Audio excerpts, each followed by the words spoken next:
Nachdem wir uns im letzten Clip mit Aristoteles Welt- und Menschenbild beschäftigt haben, tauchen wir heute ein in seine Ethik. In der Ethik geht es immer um das Handeln. Ausgehend von seinem teleologischen, also zielgerichteten Welt- und Menschenbild, macht sich Aristoteles auf die Suche nach dem höchsten Ziel menschlichen Handelns. Wonach strebt jeder Mensch als höchstem Ziel? Und wie kann er dieses Ziel erreichen? Darum geht es in diesem Clip. Die nikomachische Ethik beginnt mit folgender Aussage: Jedes praktische Können und jede wissenschaftliche Untersuchung, ebenso alles Handeln und Wählen, strebt nach einem Gut, wie allgemein angenommen wird. Daher die richtige Bestimmung von Gut als das Ziel, zu dem alles strebt.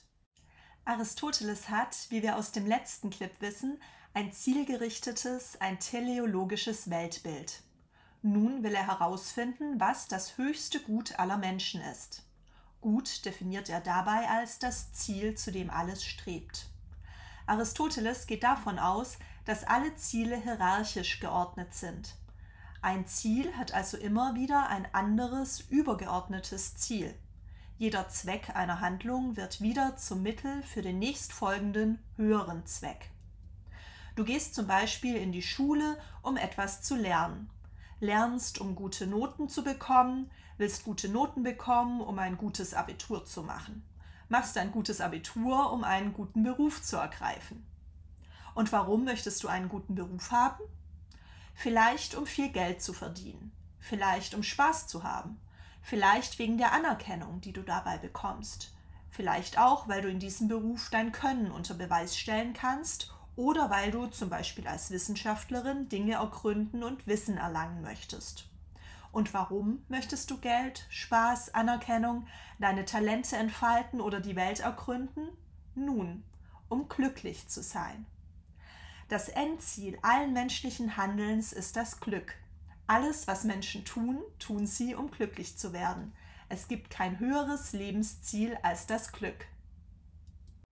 In der Kette menschlicher Ziele muss es laut Aristoteles ein Endziel geben, da menschliches Handeln ansonsten ein Schreiten ins Unendliche und somit sinnlos wäre.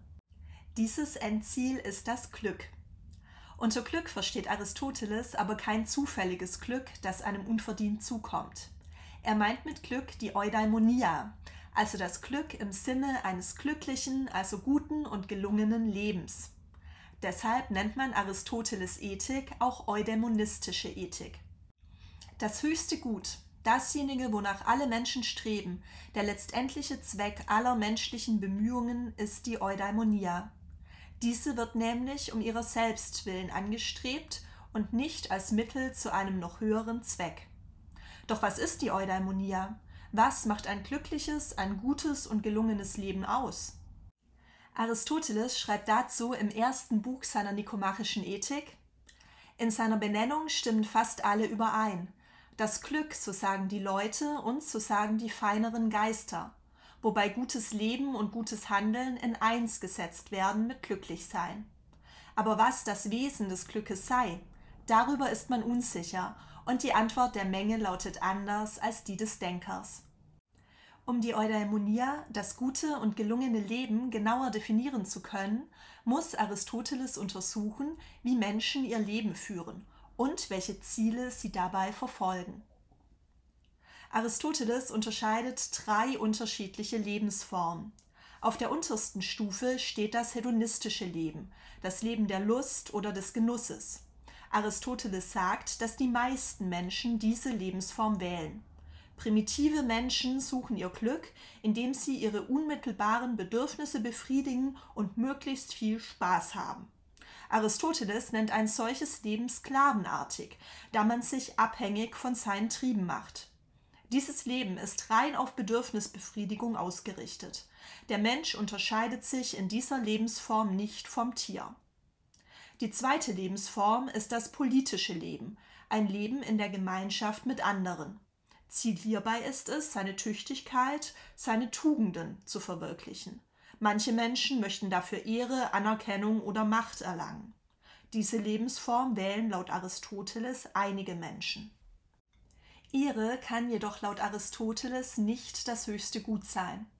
denn Ehre oder Anerkennung ist immer abhängig von anderen und liegt nicht im Menschen selbst. Dadurch ist sie vergänglich. Die Liste ehemals anerkannter Prominenter oder Politiker ist lang, die ihre Ehre durch echte oder falsche Skandale verloren haben. Ehre ist außerdem abhängig von der Tüchtigkeit oder Tugend und somit steht die Tüchtigkeit oder Tugend höher. Diese Lebensform entspricht mehr dem Wesen des Menschen. Wir erinnern uns, Aristoteles definiert den Menschen als zoon politikon, als politisches, als soziales Wesen.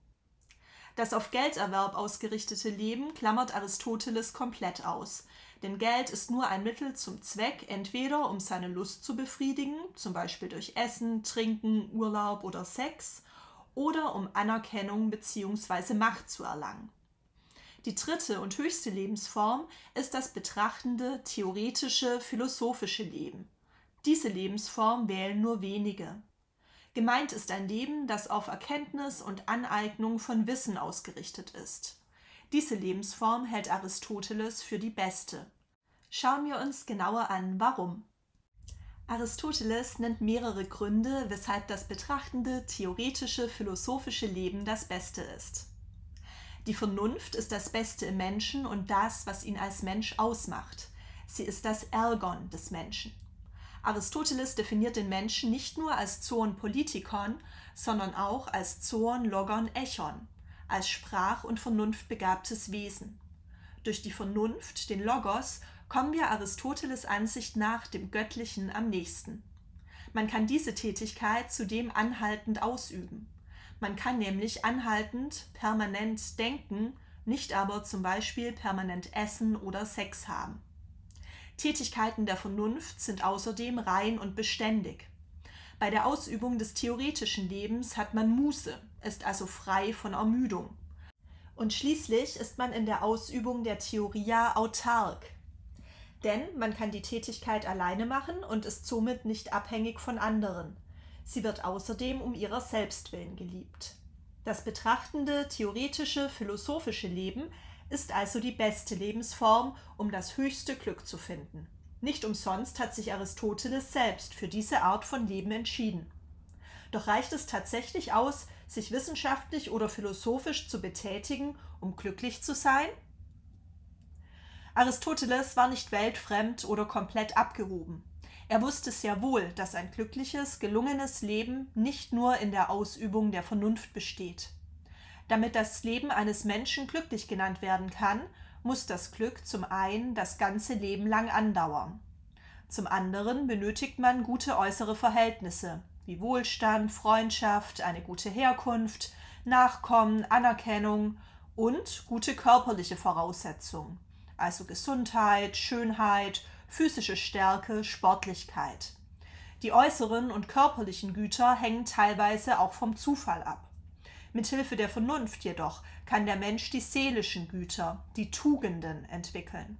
Diese sind nicht zufällig, sondern können nur von wirklich guten Menschen erlangt werden. Ein glückliches Leben kann laut Aristoteles nur durch tugendhaftes Verhalten erreicht werden.